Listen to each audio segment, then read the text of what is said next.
Show.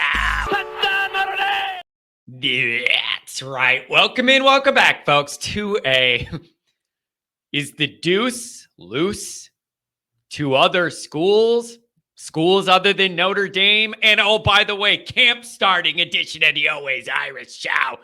There's a lot going on, and it's all got me on edge, and we need to get into it. There's a lot of moving pieces in Notre Dame land right now and in my own world. We need to get into it. All right. Thanks for being here. Obviously, you know we're on YouTube.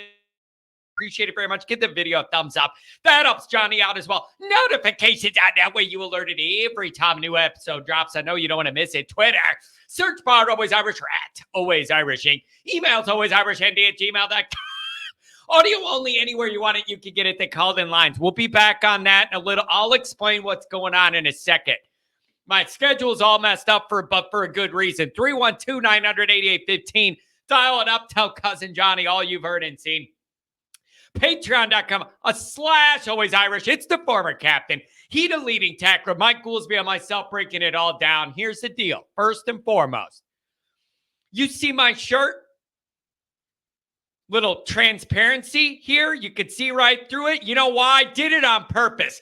My heart bleeds this stuff with Notre Dame football, and I've never held back from you guys anything. You get every ounce that I have. You get every bit of truth, every bit of emotion. I've never held back ever, and I never will. That's what you're going to get here.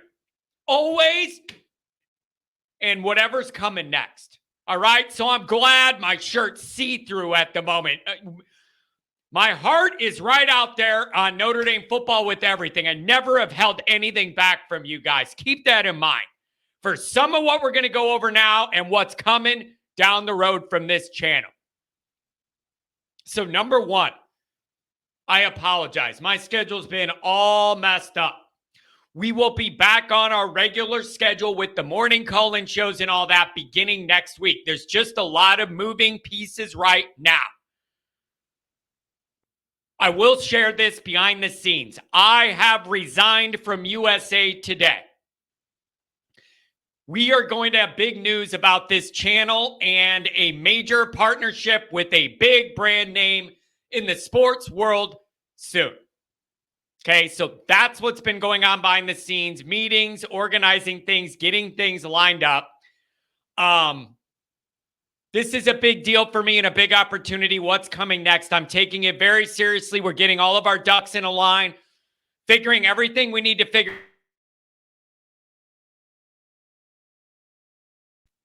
Get things lined up and take care of some behind-the-scenes stuff with this. Okay, I think you're going to enjoy what's coming next. I will be ready to officially announce that very, very soon, so hang with me. Okay, hang with me, and I appreciate it. So that being said, with that kind of laying the foundation here, let's get into some news. I was at Notre Dame all day Monday for a meeting and a little bit of content.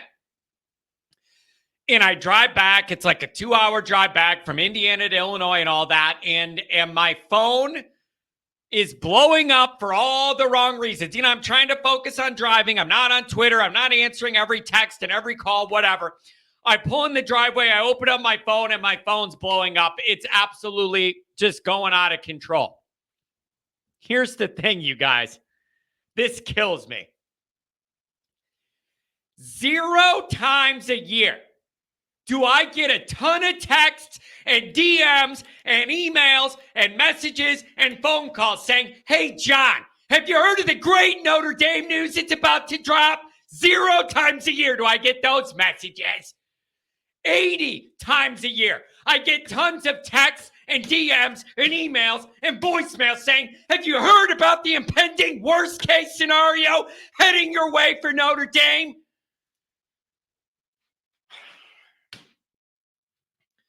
This ratio of bad news to good news is why my hair's falling out and my blood pressure doesn't even register because it's off the charts.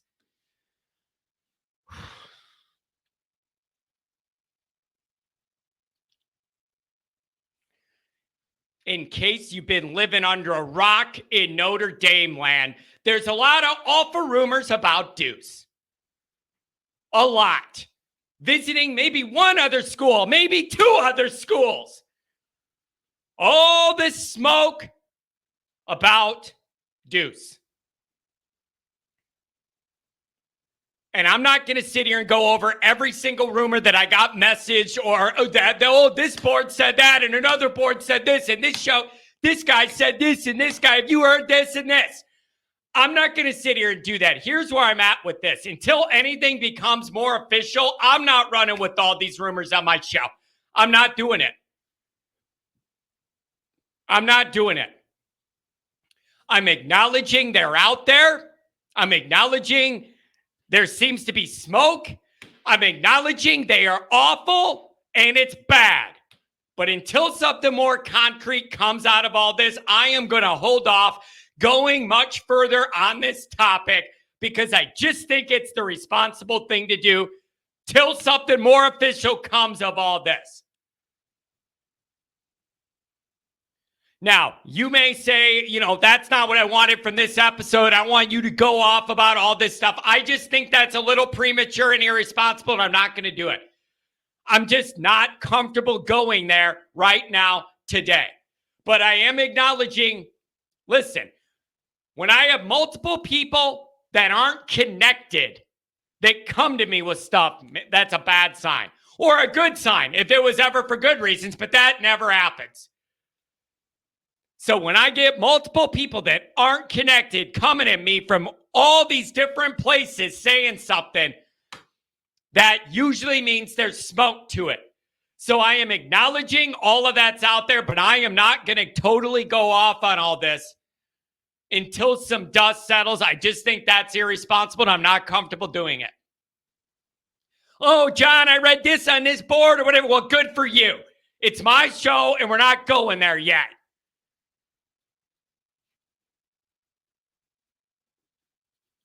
Should Notre Dame lose Deuce in this class, we will need to have some very real, very direct, very unfiltered conversations about everything.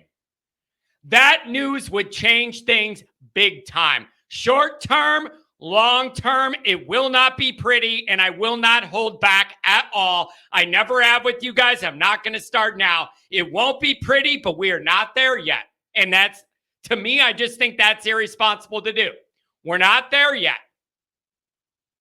So let's hope this cools off.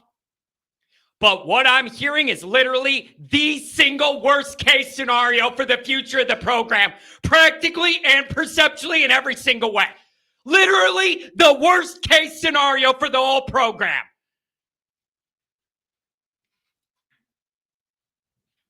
So I'm going to leave it at that for now, and we will revisit this as we need to, as more information happens or more concrete or official information happens. Let's hope we don't have to revisit this, but if we do, I will not be holding back, and it changes everything about how all of this feels.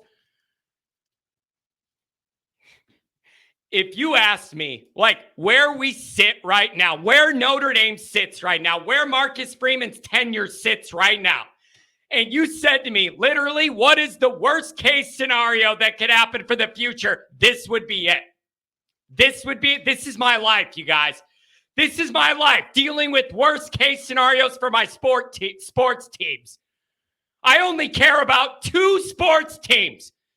This one and the White Sox that have lost 15 games in a row, and trade guys and give teams money we traded guys and gave teams money to take them. And then we get a guy back whose legs sawed in half and he can't even play the rest of the year. 15 losses in a row. Sometimes I'm convinced sports hates me and just doesn't want me to be happy at all. So I'm not going any further into this and clickbaiting it and making it a huge thing. And I'm not going in my monologue that I will have to go into that I don't want to go into if this news happens. But it is literally the worst case scenario for the program in the short term and the long term in every single way. The worst case outcome.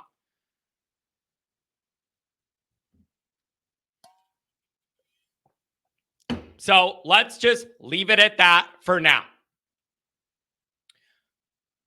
Oh, by the way, there is this little thing called fall camp where actual football's starting. And we kind of need to talk about that too. This is the problem this fan base is having, and I understand it. There's a dichotomy of wanting to be excited about this year's team on the field, but being extremely frustrated and on edge with where the recruiting is trending. And I see all of us struggling to marry those two. The only way your program trends up, and the way you really need it is you got to feel good about them on the field and the recruiting off the field. They both got to be trended straight up. It's very uncomfortable that we feel good about this team on the field, but the behind the scenes and the recruiting stuff's trending the wrong way. Be honest. It's going the wrong way on you. And if all these rumors and stuff, if there's truth to it, you have oh boy. Oh, boy.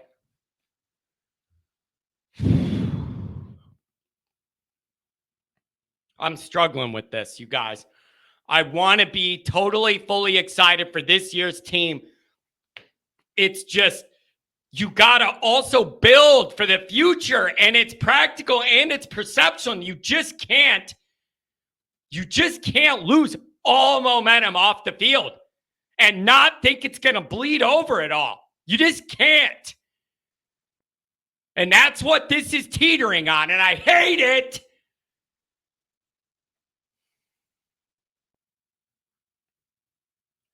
For now, I think short term, the best possible thing is for the fan base and the media, we got to get our minds back on football. We got to get our minds back on football.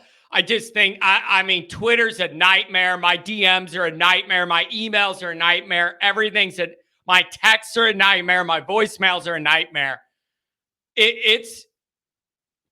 It'll test your sanity. So I just think the best thing that could happen for all of us right now is to get into camp and focus on the actual football and have these guys running around. What are you looking at day one of camp? Who's healthy? Believe it when I see it. Morrison, Evans, Leonard, three of the most important players on the team. You need them to beat A&M. Are they all healthy? Are we being jerked around? Believe it when you see it. Look to see if those three guys are all running around with not in scooters and casts. The O-line, the longer you're playing musical chairs and the further we get into this, week one, week two, and you keep hearing, oh, they're trying this guy here and that guy here and this arrangement here, moving that guy outside and this guy for tackling here and this and that. The longer they play that game, the worse this is going to be because it means they don't like what they're seeing and they have no good options they're comfortable with. The longer the musical chairs go on, the worse of a sign it is for A&M. Wide receivers, I don't know what to expect. Part of me's waiting to hear that the media gets to see it, and before you know it, they're the best group we've ever had, and it's the Rockets out there, and it's unbelievable. Believe it when I see it. I don't know. I want to see guys, I don't know, that have fast guys, like run an offense where the wide receivers are actually a part of it. Am I asking for too much? Quarterback, is Riley Leonard on a scooter doing ramp tricks? Or is he out there throwing and running the ball? What about the number 2 situation? Like, is there enough?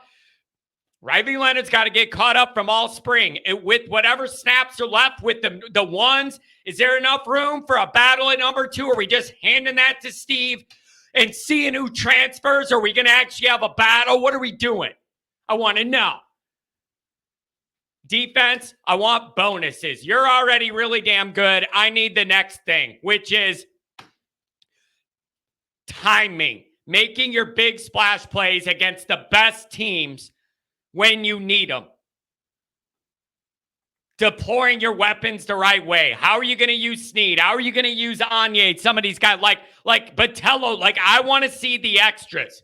Can you find these little niche roles for these guys that take this from really good to great? And then Freeman, listen, man, he needs to be a better coach. He needs to be a better coach. This offseason, I'm telling you, people are on edge. People are on edge. On the field and off the field, and they have reason to be. That's fair, and I'm on edge too. I ain't in a good mood. I'm in a good mood about the news that's coming for this channel and what I'm going to be doing. I'm on edge with everything else on the field and off of it right now. I do not like it. It's making me very uncomfortable. The leeway is gone.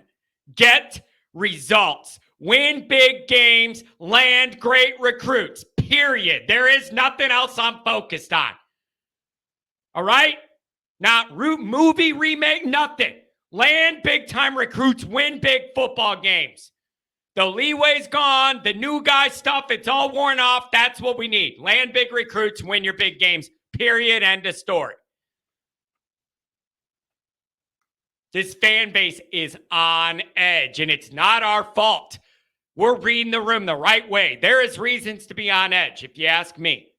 With what you have week one and everything hanging on that and all the recruiting stuff and the drama, we have good reason to be on edge. And we need answers, and they need to be good ones. Or this is going to get real tough real fast.